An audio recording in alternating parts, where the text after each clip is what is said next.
VP Constantino Chiwenga and wife vanokwa kunzi paIndependence aiwa vakanyasa kutora munhu wese mwoyo wakanyasa kunokwa kunzi this couple aiwa kana kune mabviravira ava vanhu vari kumberi.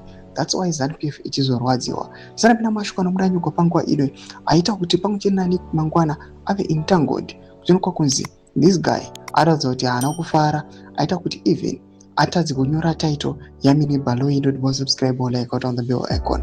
Then Mangwana anoposta this post yamukona yakanzi arrival of Vice President General retired Dr. CGD and Chiwenga accompanied by Mrs. Chiwenga.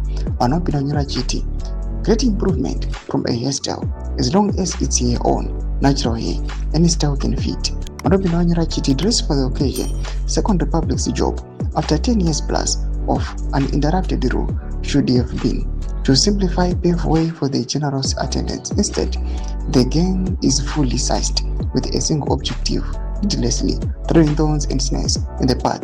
Ushema Zoro. Vanopinda kunyora chiti Mukopaniki. I'd like to make a compliment on the VP's wife, Minnie Chiwenga, and please forward this message to her.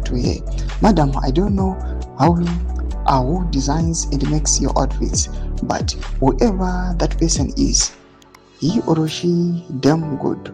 The VP looks too good. Too, I know it's you again. Mwana vina chinyora chiti. Memba wakachina please. Jena, shirt iyo. Then bachi, iro fitting chete. Yei. Vakachena vanopinda vachiti Minnie utori my general one, why he sunk in yourself. Vanopinda vachanyora chingoti ko kungoti accompanied by his wife asi haasi mukadzi wavo here wesa question mark. Ari takaona Mangwana kuti why wangonyora kuti Mrs. Minnie instead of writing kuti accompanied by his wife. Vanopinda vachanyora chiti so who is sending the goons to harass Mrs. Chiwenga? Vanopinda vachiti our incoming president and first lady. Vanopinda vachiti your boss is soon and very soon before 2030. Vanopinda vachitaura mashoko achiti anomutuka oti how would you misspell the VP's wife name?